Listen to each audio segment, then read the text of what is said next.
Hello and welcome back to 1874. It's the weekend. I'm jumping on for a Q&A. I went on Twitter or X earlier on and just asked for any questions that people may have around transfers and whatnot for this show today. And I got quite a few things in, so I've hopped on today on a Sunday to do a Q&A, answer the questions and answer any questions that might come in for people that are watching live as well.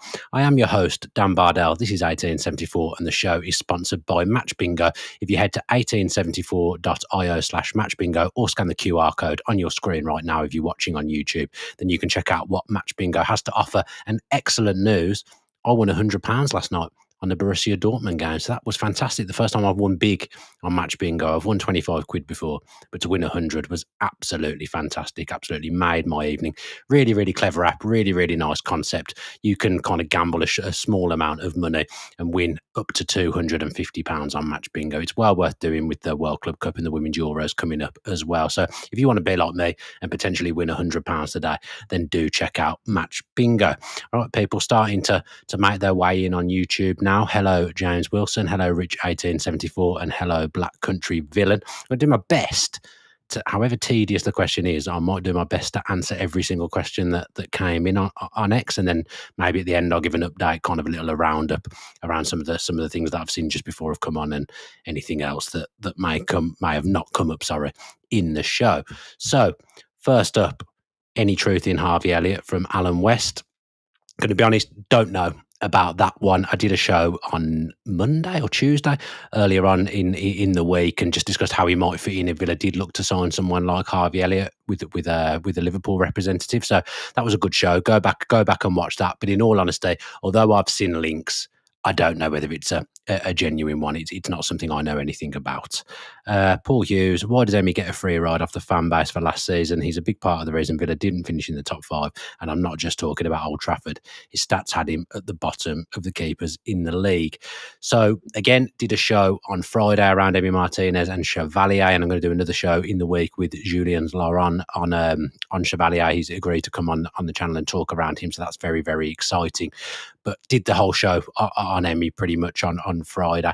I don't think he does get a free ride from the fans. I think fans did call out his performances last season, and certainly if he leaves, and certainly at the moment with the links with him leaving, he's certainly taking his fair share of flack on social media at the moment. So I don't think that's true. A few people have asked this. Dave Hughes, MA, is the first one that I've seen ask it here on my phone in front of me. He's asked about Nicolas Jackson joining. Now, it's come from Dean Jones on X, who's a pretty reliable transfer journalist. Actually, Dean Jones, he knows what he's talking about. He's kind of linked Jackson to Villa, and Villa have asked the question about whether he'd be available, and that Emery fancies a reunion. Maybe 6-7 weeks ago, did do a realistic transfer show with Dan Rollinson, and I did tout this on there that it wouldn't be something that I'd rule out in the summer. Now, I think a lot would have to happen for Nicolas Jackson to come to Aston Villa. I will say that I think Chelsea are quite willing sellers generally. If someone comes in with a fair offer for their players, they're quite willing to trade Chelsea. They're quite willing to let players go, especially when they've signed a player in that position. We've seen them do it previously.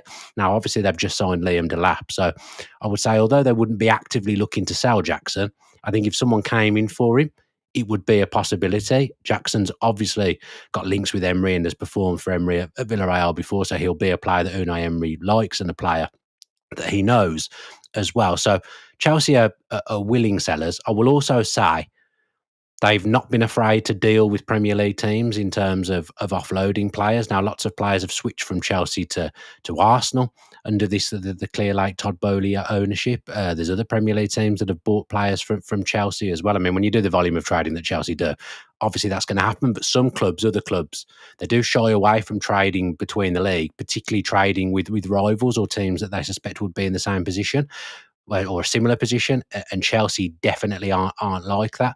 So as the window rumbles on, it wouldn't be one that I would massively rule out, because I also, at this current time, I don't think Villa will be selling Watkins, and this is part of the question that Dave Hughes has asked.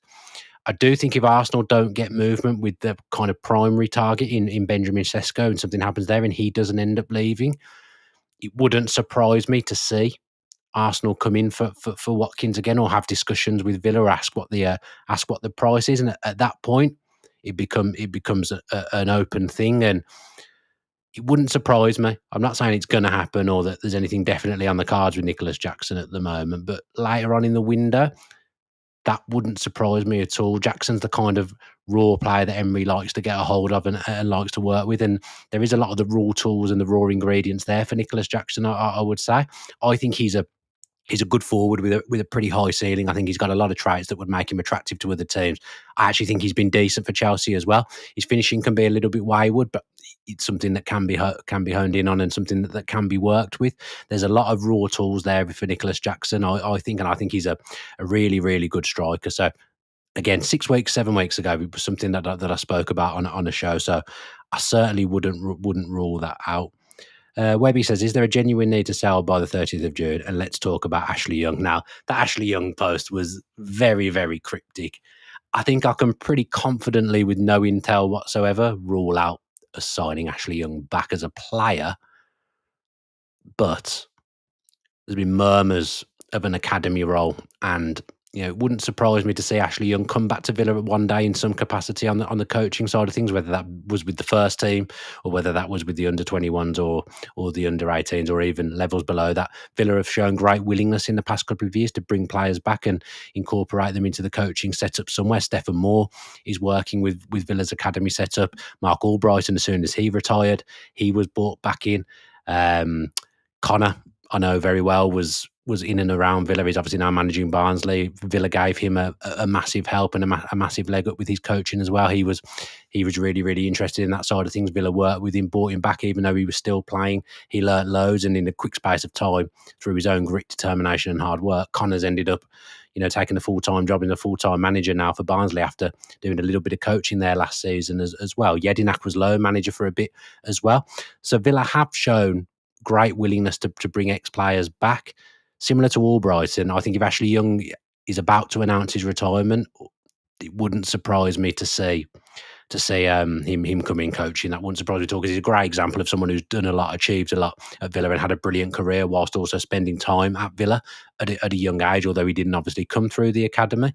So that's one to keep an eye on. That post was very, very cryptic, though. It could mean I'm about to sign for someone else. Could be another announcement in the coming days. But yeah, it's an interesting one and one to keep your eye on for sure. Just going to take a break from X to answer Villa enthusiasts' question in the live chat on YouTube here. Rashford has recently been linked to Villa again. So do you think he'd be willing to take a pay cut so our financials are still stable? Wages are a big problem for Villa at the moment. We know that. We know the SCR rules are going to cause Villa a big problem this season and potentially in 12 months' time as well, if Villa are lucky enough to be in Europe. Again, it's got to come down even more. So this is a problem with Villa's wages to turnover at the moment. It's a real big problem. If Villa were to offload several heavy wage takers, then there's a chance they could get Rashford back. Monchi has spoken about Rashford maybe being one towards the end of the window that they're not going to rule out, and they hope to work with him again. There was an interesting podcast yesterday with Amadou and Nana talking about Rashford as well, which I thought was really, really fascinating and really interesting. So I don't think it's something that can be ruled out. Again, I think as the window goes on, if Rashford doesn't get a move, the avenue of coming back to Villa Park becomes more and more likely. Again, I think Rashford himself done a podcast recently talking about, he was asked a question about wanting to play with Yamal and basically said, yeah, it'd be great to play with world-class players. The Barca move looks unlikely to me, just, looking at the basics of it and the fact that, they're going to sign someone else. They're going to sign... God, completely forgotten his name. The winger. Why is his name completely disappeared from my head? Everyone will know who I mean as well. The Bilbao winger who we've been linked with before, Williams. They're gonna get him in. So I can't see that they sign him and sign Rashford. So I wouldn't rule Rashford out either. I think as the window goes on, I think we've got to get past June the 30th as well for us. I think that's absolutely massive. We'll have a clearer picture over the next week or so. What's going to happen with Villa? I think we've. As a fan base, maybe not so much as a club. I think we just need to get past June the 30th, and let's see where we are. Let's see what happens. And I think we'll have a clearer picture. And at that point, incomings will start to come because other teams are making signings. We're not at the moment, but they'll be working away behind the scenes. There'll be stuff going on all the time. So if he gets it, I think Rashford on loan. This is personal opinion of mine. I think there's still a decent probability that Rashford ends up back at Villa, but I think it'll be a loan deal with Villa taking on a portion of the wages. I think that would make sense. And I think Manchester United, as he gets towards the end of the window, he's clearly not going to be given a squad number. He's lost his number 10 shirt. He's not going to work on Amorim. The last thing they need is him kicking around on big wages. And I actually think that's sensible from Villa as well, to leave it, let it marinate, let it work out. Let's see what happens, because as that window goes on, and we've had this previously with players ourselves, Manchester United become less and less the ones in the driving seat, the less and less ones with the bargaining position. If you went for Rashford now, I can guarantee you're going to be paying a hell of a lot more of a percentage of his wages than you would be if you waited towards the back end of the transfer window. So I think that's how I see the Rashford situation at the moment. But I'm going to be doing a video later on in the week, or a podcast later on in the week. Thank you, Jay. Nico Williams. Why on earth could I not remember his name? That's absolutely appalling podcasting from me. Thank you very much, Jay. So yeah, going to have a show coming up about that later on in the week, actually. So watch out for that. AVFC Bedders, he's talking about Chevalier being a great option, but he's also talking that Chelsea have ended their pursuit in Mike Maignan at AC Milan. The French goalkeeper at 20 to 25 million could be worth a punt. Despite being 29, he would bring vast experience, and his stature is very similar to Emi. Contract expires next year. Strikes me that he'd want to play Champions League football would be my thoughts. Also, a 29-year-old goalkeeper, I don't see Villa doing that. I don't think that's the market that Villa are shopping in at the moment. I think they may be shopping in the market below where they would have been if they were in the Champions League, although obviously some players, whichever market they're in, they'd be able to make a move for. Chevalier is probably one of those, whether, Europa League or Champions League, if Emi was to go, they'd be able to target him. I think they want players who are younger, players with sell-on value that are a bit more malleable. I don't see Villa signing a 29-year-old goalkeeper from Milan. Obviously, there's exceptions to that. Asensio's around the same age, isn't he? But he's been at the club already. That was a one-off. That's a player that Unai Emery really, really likes. Goalkeeper-wise, they'll in the main, there'll be exceptions, but in the main, Villa's business will be younger players, and it will be players who maybe a bracket below the bracket that they would have gone for if they'd have qualified for the Champions League. Lincolnshire Villain says, are you surprised that Bailey hasn't gone yet? Are Villa struggling to move it on, as it seems to have gone quiet around him? I think I always knew the players that Villa were happy to go are the ones that take the longest. They're the deals that are the hardest to do, because the reason Villa don't want players is clubs know Villa are happy to move them on, which means there's wiggle room in the fee. And Bailey's one that I think was quite far along the line, in terms of Saudi Arabia. I still think it will happen. The problem is if it doesn't happen before June the 30th, I think Villa would have been banking on that helping before June the 30th, because we do know that there is a PSR hole. It's not as extreme as last season, but there is a hole. As I said earlier, the squad cost rules are the one that's the big problem for Villa. So ideally, I think Villa would look to sell Bailey before June the 30th. But I'd say it looks increasingly likely that that's not going to happen. And that will be the case with players that Villa know that they want to let go of. It's harder to shift them because there's more negotiations to be had, a bit like what I was saying with Marcus Rashford. Those deals are kind of better for clubs to do towards the end of the transfer window, and they think there's a little bit more wiggle room to be had on price, wages and whatnot, when clubs get a little bit desperate, when players get a little bit antsy and not sure whether their move's going to happen. So Bailey will still go. I'd be very surprised if Bailey was at Villa Park at the start of the season. So watch out for it. But it's looking increasingly likely that it's not going to happen before June the 30th, which leaves us vulnerable, as I've spoke about loads of times on this channel. Daniel Bowden, can you see Emery using a back three at times this season with Torres, Mings and Konsa all starting? We used a back three at times last season, didn't we? It was something that we went through a period just before Christmas of doing, and then it wasn't really ever seen again afterwards. I think Emery's got his basic set principles and he's got his ideal formation, but he did show last season that if he needs to, he's happy to play three at the back. But I wouldn't expect it to be something that we see loads of, in all honesty, because we have our fundamental system and our fundamental formation that I think Emery's a massive fan of. And let's face it, by and large, over the last 2 and 3 years, that's really, really worked for us. G. Foster, if we were in a Champions League final tomorrow, what would your starting 11 be? Well, as it stands right now, at the moment, I guess Martinez, Cash, Konsa, Mings, Maatsen, Kamara, Tillemans, Rogers somewhere, McGinn somewhere, Watkins would be up top, and then the last place in the kind of three off the striker would go to, at the moment, I'd give it Marlon. At the moment, get him wide right. So that would be my team at the moment. If only we were in the Champions League final tomorrow. That would be a dream, wouldn't it? JD says, all this United talk and them having to offload Onana, surely he will just end up at Chelsea. There's no way they wouldn't want someone like him. Either one more keeper adding to the 10 they already have would hurt the fans a lot less as well. To be fair, so I think JD, if I'm reading that correctly, talking about Martinez ending up at Chelsea.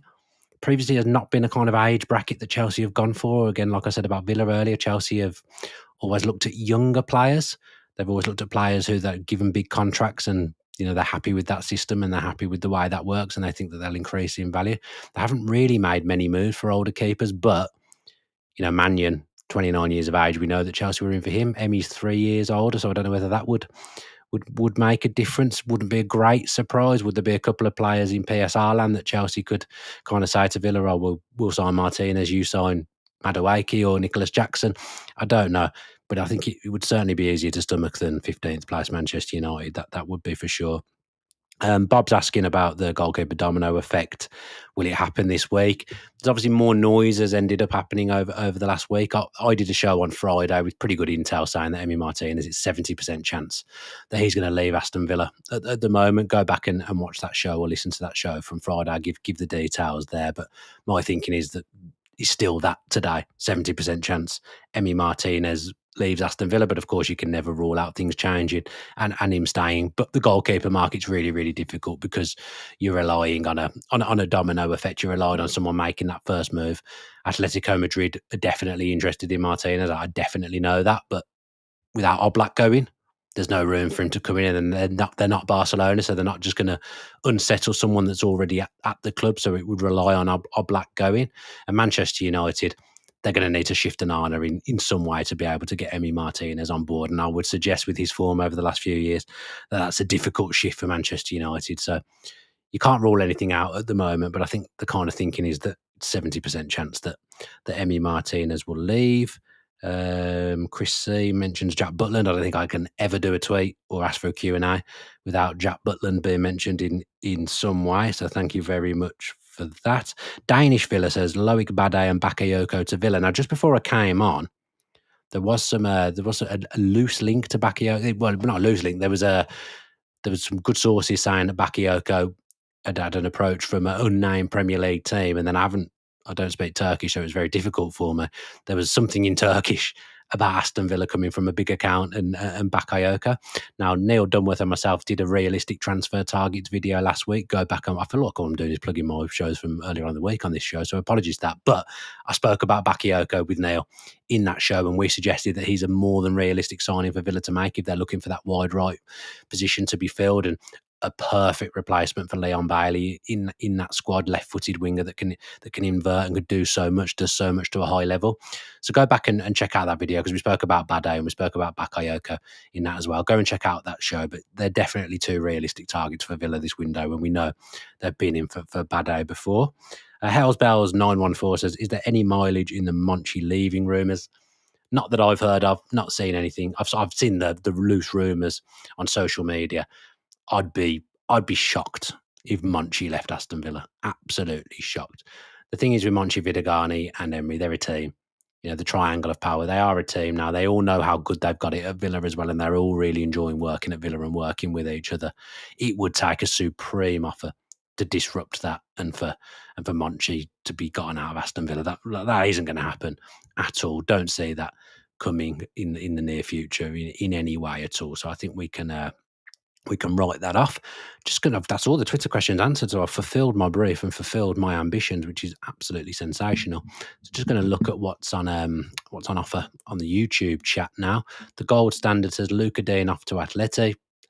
Not something I've heard personally, or that anything that I've heard is particularly advanced, but there's no denying that there's links and rumours going on social media, and reputable people have spoken about it. So again, one to keep an eye on. I still think for me, if I'm running Aston Villa, you just keep Luca Dean for another year and let him run out his contract, because you've already got a bit to do this summer. You've got other positions to look at.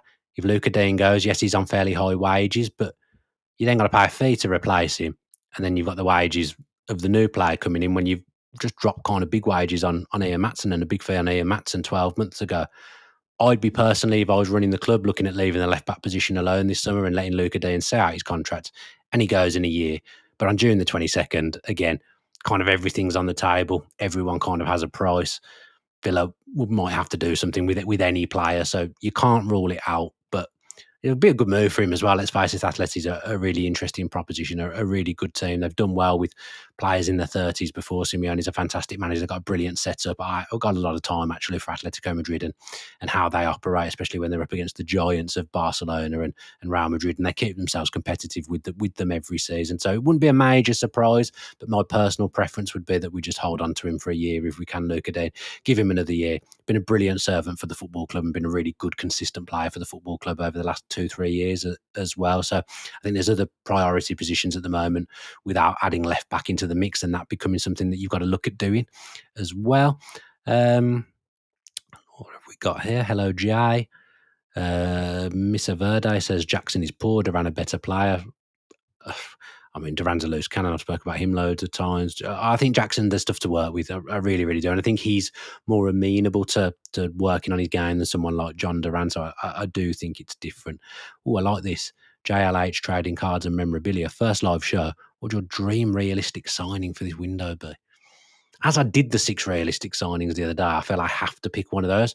When I kind of did this show before the end of the season, when there was one game left, and Mbeumo was the one that I said he was the one I really, really wanted. And I think if we'd have qualified for the Champions League, you've got a chance of being able to get him in. But I think that ship sailed now. Although again, there was rumours about that yesterday, but there's rumours. The amount of rumours there must be absolutely disgusting if you were to tally them all up. So, you know, I keep saying there's been people say this, people say that. The rumour mill is on complete overdrive, isn't it? Realistic signs. I'm going to have to pick one of those 6. I think Bakayoko. It's close between some of those other players that I'll put on that list, but I think I'll have to go with Bakayoko because I know that we want a right winger. That's something that Villa are looking at. I think you can get him for around 20 million, which is a really, really good fee. And I think he's the kind of player Emery can work with and get so much out of, someone who's raw and still got stuff to work on and room to grow. So probably Bakayoko from PSV. I would go for at the moment. That would be my most realistic signing. Kevin Jean says Vissa from a disruptive Brentford. Surely he's thinking about options now. I said this the other day with Neil as well, that, you know, there's a couple of clubs in flux at the moment. There's a couple of clubs in the world, or in Europe, sorry, that have lost big characters, big managers that have been part of the fabric of that football club for a long time. And I think if you're a smart football club, you prey on that. And Villa have been victims of that a number of times, actually, themselves in the kind of 2010s, or even just a few years before that. Probably actually more so the 2010s. That when you're a football club that's in flux and something big changes, like the manager or a big sale, other people start to become unsettled. So I think there's players at Brentford, and I would say there's players at Atalanta as well, that big characters have left that football club. Big managers that have been there for a long time have left those football clubs. Could you be the club that preys on them and takes advantage and maybe unsettles a player? And it wouldn't go down well with everyone, but maybe you do it, you know, unsettle a player and, you know, take someone from these players. There's good players at both Brentford and Atalanta. I guarantee some club will be thinking like that, and a club will go and approach players from both of those teams and get lucky and get what they want. I'd like to see Villa be ruthless if they could be, if the finances allowed, to go to one of those teams and take a really good player, because these are the times to prey on clubs like that when they've just lost their manager, a big manager that's been there for a long time and achieved a lot of the football club. That's the time that you have to look at taking advantage, in my opinion. So I don't think it's a bad shout at all from Kevin Jeans there, although I'm not sure where Vissa would fit in at Villa if I'm being honest. Just checking if anything else came in that I've missed. Charlie Parkman, would you sell Rodgers for 100 million if it meant getting into 50 million players? No, don't think I would. I'd be loath to see Morgan Rodgers leave the football club. It's something in the back of my mind I'm still worried about because of the date that we're at and we haven't sold anyone. But I would hate to lose Morgan Rodgers to anyone. I think he's still got room to grow. I think he's a brilliant, brilliant footballer. I think Emery absolutely loves it. I think he would upset Emery to see Rodgers go as well. We've worked hard on him. He's such a good pickup from us. He's such good transfer business. We've done, years gone by, we couldn't say that we've done anything well in the transfer market. Some of the stuff Villa have done in the last 4 or 5 years, Kamara on a free, Tillemans on a free, unearthing Morgan Rodgers and turning him into a potential £100 million players. These are all things that shouldn't be sniffed at, and that we should, they're not trophies, obviously. I know everything comes down to trophies. We should be proud of doing those things as a club. It's good working in the transfer window and in the transfer environment. So no, I wouldn't sell Rodgers. He'd be up there as one of the least players I'd like to see go. I think it would be a huge blow for the football club to lose Morgan Rodgers at this stage. And I think it would be silly for him to move now as well, going into a World Cup year when he's got himself in the England setup, got himself at least very close to the starting 11 under Tuchel. Don't disrupt that. Have another season at Villa. Smash it again. You're in the England team. You're playing in a World Cup. That's how I see it for Morgan Rodgers. Don't think there's anything else for me to talk about. Johnny Hull suggested a few players. I suggest Branthwaite or Milenkovic aren't realistic in this in this one. Jay says, what do you reckon the news that Justin's keeping to himself is? Absolutely no clue whatsoever. Don't know. Can't imagine it transfer related, but I could be wrong. But no idea what that big news is. I've certainly not heard any big massive news on the horizon. Eleanor Cox says Rodgers linked to Bayern today. Would be hard to turn that down for him. I don't think he would. I think Rodgers knows what he's got at Villa at the moment. I think he'd be silly not to give it another year or two at Villa at least and see where we are. I think if Bayern came in for Rodgers, I think if Villa rejected that, I don't see Rodgers being a player to kick up a stink in any way at all. So, right, I think I've answered a lot there. I've gone through a lot. People are probably tired of looking at my face and hearing my voice, at the very least, hearing my voice anyway, both on audio and on YouTube. So I'm going to go. Thanks again to everyone that's joined me live, and thanks to everyone that sent in questions as well. I think I got through them all the ones that came in before I started the show. So thanks very much for that. Thank you to Match Bingo as well. Please, if you're watching via YouTube, you can scan that QR code for me. Just take a look at it. It's a really good app, and it really helps the channel if we get sign-ups as well. So check out Match Bingo, our sponsors, and I'm going to try and win some more money with them with today's football as well. There's going to be plenty of content coming through the week, and we've done plenty through the last week gone as well. So if you've missed anything, go back and have a look now. Do me a favour, if you've enjoyed the show, go back and look at the other content that's been on the channel this week. If you haven't watched or listened to something, give it a watch or listen. I'm sure you'll get something out of it. And we've got some great guests coming up in the week ahead as well. So do keep your eye on that. Julian Laurens as well. I mean, hopefully he said he'll do it, so I'm assuming he will. I believe him. So getting Julian on to talk about Chevalier will be absolutely fascinating. So I'm hoping to get that done near the beginning of the week. Hopefully tomorrow, if we can. Julian, someone I've worked with before at Who Scored. So hopefully looks like he's going to do me the favour and jump on and talk to me. That's going to be absolutely fantastic. So watch out for that. I'll be doing some stuff with Rollo as well. And also we've got Next Player lined up for very soon as well that, I'm hoping to get done soon. Hopefully maybe film that in person as well, because I think it will be a better environment to do it in person rather than on our software that's sometimes reliable and sometimes not.